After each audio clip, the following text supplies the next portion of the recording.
Selama saya di Indonesia, itu yang saya ambil pelajaran, kita orang Indonesia selalu harus dunia, tidak ada akhirat sendiri. Dunia dan mau kaya di dunia kaya, selamat di dunia selamat. Jadi dunia itu harus dibawa. Kalau udah bahasanya akhirat, pasti orang bertanya, terus dunia kita gimana? Makanya begitu saya membaca sukses dunia akhirat, wah ini Indonesia ini.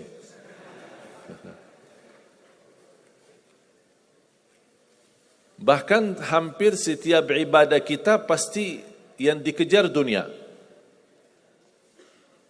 Saya sudah dakwah sebelum di Indonesia, di mana-mana, tapi baru pertama kali pas saya di Indonesia diminta amalan, gimana supaya dapat amalan mudah kerja, dapat amalan mudah urusan, dapat amalan lancar rezeki, dapat amalan.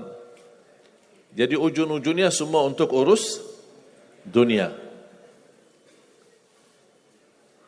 Makanya saya buatkan satu buku, habis saya sudah fahami dan belajari karakter orang Indonesia. Orang Indonesia dah mau yang ribet-ribet, mau yang mudah, yang enak dan masuk surga. Betul? Makanya saya buatkan satu buku, 20 amalan mudah tapi pahalanya sangat menakjubkan. Mudah diingat, mudah dihafal, mudah diamalkan, tapi pahalanya sangat luar biasa. Bapak Ibu jamaah sekalian, kalau benar-benar ingin Anda sukses dunia akhirat, harus kita percaya sepenuhnya takdir. Kuncinya di situ. Percaya sepenuhnya takdir. Takdir itu menjadi salah satu rukun iman.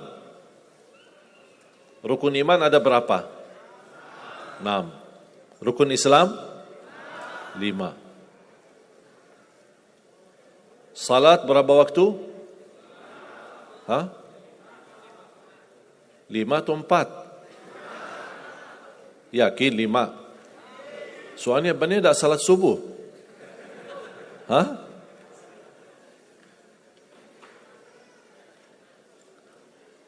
Takdir itu menjadi salah satu rukun iman. Tapi banyak di antara kita yang belum percaya sepenuhnya soal takdir. Dan kita sifat manusia, mohon maaf, suka tidak adil. Contoh, kalau Allah berikan karunia, nikmat, pertama kita lupa bersyukur. Yang kedua, kita tidak pernah berkata sama Allah, ya Allah kenapa aku dapat nikmat ini? Tapi sebaliknya, kalau kita diuji oleh Allah, kita kurang sabar, dan kita bertanya sama Allah, ya Allah kenapa saya diuji? Faham enggak? Kalau kita dapat nikmat, ada enggak orang-orang yang lulus misal ujian, dia berkata, ya Allah kenapa saya lulus ujian? Tak pernah. Tapi kalau dia tidak lulus, dia bilang apa? Ya Allah kenapa saya tidak lulus? Ketika ditimpa musibah, dia selalu merasa nyesal atau merasa sakit hati, tersinggung. Berkata sama Allah, kenapa saya diuji? Padahal saya orang baik.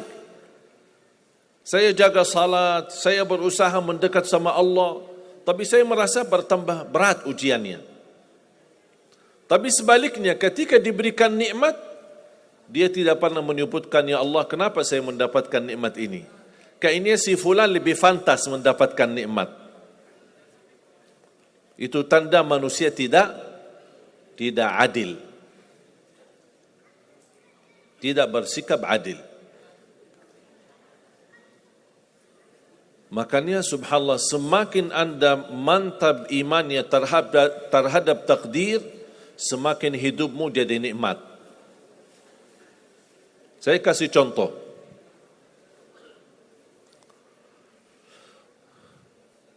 tidak ada persoalan masalah takdir baik.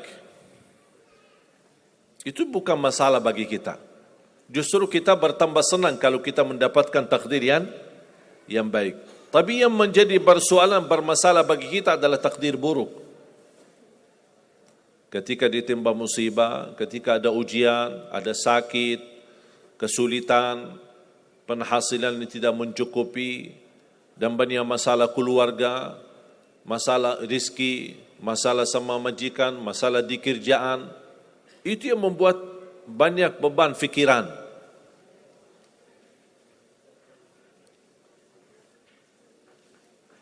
Tapi kita harus tahu, sebenarnya walaupun takdir itu ada baik, ada buruk,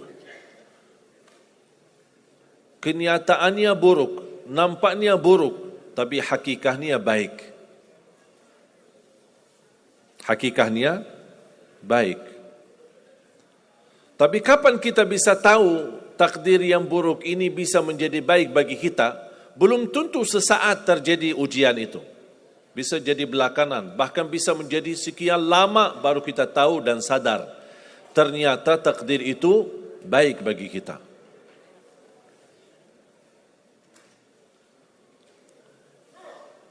Saya kasih contoh. Melalui cerita. Saya buatkan satu cerita, ingin memberikan pesan kepada orang Muslim, orang beriman, betapa besar karunia Allah dan pertolongan Allah melalui takdir. Ada seorang berdoa, dan saya yakin anda semua berdoa. Setiap berkesempatan, setiap salat, setiap sujud atau tahajud, duha, pasti anda semua berdoa. Ada yang diinginkan, ada yang hajat-hajat yang belum terkabul, belum tercapai. Bertemu orang salih, bertemu ulama, bertemu habib, minta didoakan, tolong doakan, semoga lancar urusan saya, semoga dapat jodoh, semoga insya Allah dapat keturunan, semoga hasil dan rezeki yang saya dapatkan menjadi berkah dan bermanfaat bagi saya dan keluarga. Ada orang berdoa kepada Allah Subhanahu wa taala. Mohon jamaah sekalian dengar cerita ini baik-baik, karena ada pesan hikmah yang kita bisa ambil.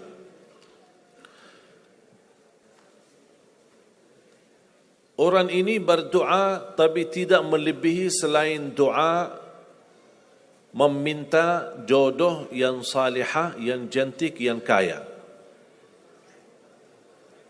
Itu aja doanya, tidak ada yang lain.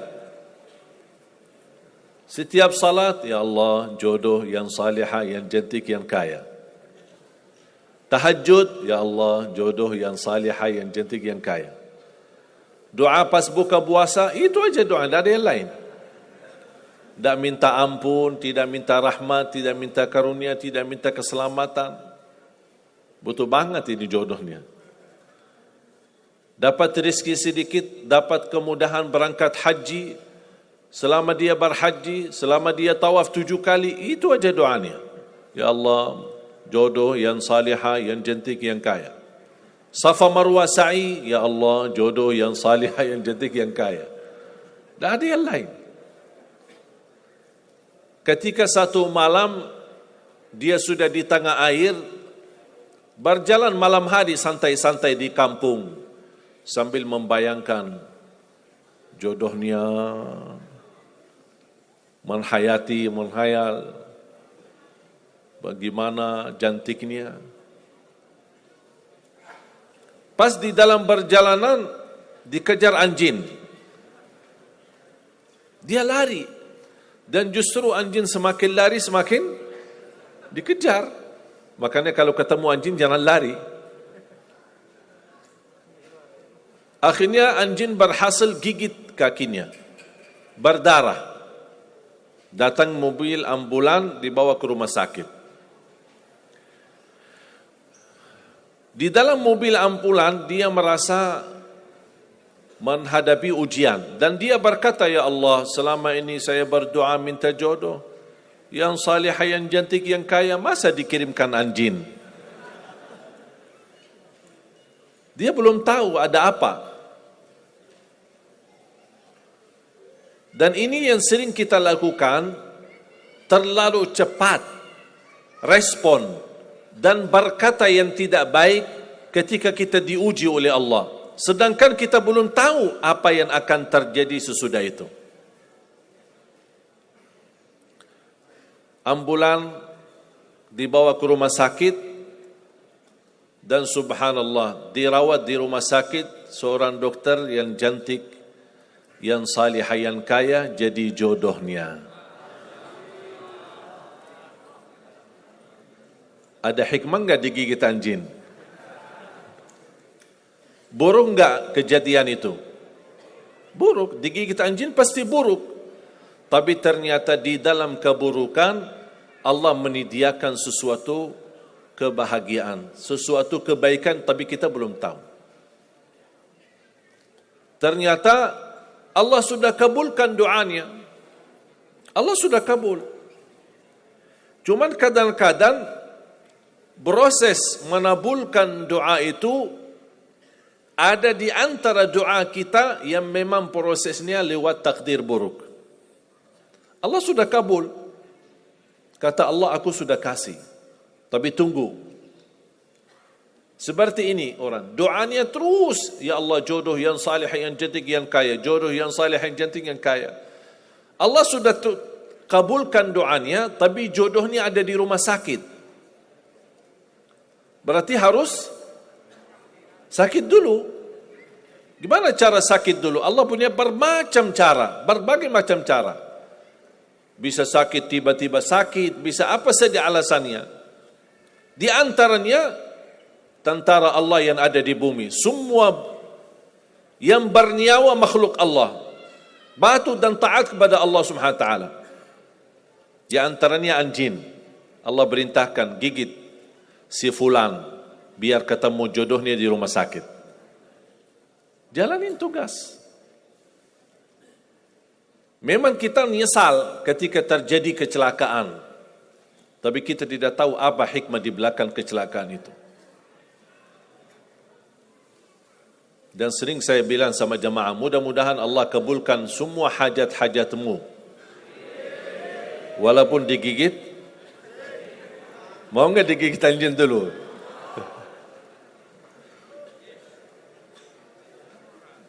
Sebenarnya kalau kita tahu rahasia takdir, apapun yang akan terjadi, kita tidak ada kekhawatiran. Karena kita tahu sesudah ujian ini pasti ada sesuatu kebaikan. Dan yakini Bapak Ibu, Allah Subhanahu Wa Taala Maha Baik. Allah tidak senang menyusahkan hambanya. Tapi kadang-kadang proses untuk menuju kebaikan ada kesulitan dan tantangan. Seperti cerita seorang bapa yang bercita-cita untuk berhaji. Saya bertemu seorang jamaah, usia sudah mungkin 80-an, 80 tahun lebih. Saya pas bertemu diceritakan ini marbot masjid, ahli masjid. Saya berdialog, bertahun-tahun Masya Allah, kerjaannya hanya lap-lap masjid, bersihkan masjid, jaga masjid. Saya berkata sama beliau, Pak, apa yang Bapak inginkan? Tahu enggak jawabannya apa? Saya ingin haji. Tapi saya orang tidak mampu. Doakan mudah-mudahan saya bisa haji. Saya bilang insya Allah Pak, kalau soal haji, soal umrah, itu tidak tergantung dengan kemampuan. Ada orang yang tidak punya uang sama sekali, tapi dapat dipanggil bisa haji. Karena haji dan umrah itu hadiah dan panggilan Allah Subhanahu Wa Taala bagi hambanya. Bahkan justru ada orang yang banyak hartanya, tapi tidak tertutup hatinya untuk ke tanah suci. Boleh kita bercita-cita, berkeinginan ke tanah suci, tapi jangan digantungkan persoalan ini masalah kemampuan. Nanti kalau saya ada uang, saya mau haji dan umrah. Belum tentu saat sudah ada uang, belum tentu haji dan umrah. Kalau belum dipanggil oleh Allah Subhanahu wa taala. Saya berkata sama beliau, Bapak kalau sudah saatnya dipanggil oleh Allah, pasti Bapak akan berhaji. Tiba-tiba saya menerima telefon dari anak beliau. Habis saya ketemu kira-kira beberapa bulan, saya terima telefon menyampaikan bapaknya kecelakaan. Kok gimana kecelakaan? Apa ceritanya? Dia bilang habis keluar dari masjid, pulang malam hari, nampaknya ada mobil, pas ayahnya lagi seberang jalan, ada mobil tidak memperhatikan, kemudian tabrak. Alhamdulillah tidak terlalu parah, cuman perlu dirawat di rumah sakit sedikit, sebentar. Saya ke sana, pergi. Rumah sakitnya di mana? Dikasih tahu alamatnya. Saya datang kunjung silaturahim. Pas beliau bertemu dengan saya, nangis dan pingin peluk saya. Dan terus saya tanya gimana? Kata beliau, ada cerita yang istimewa terjadi sama saya. Ternyata orang yang menabrak beliau, orang yang kaya.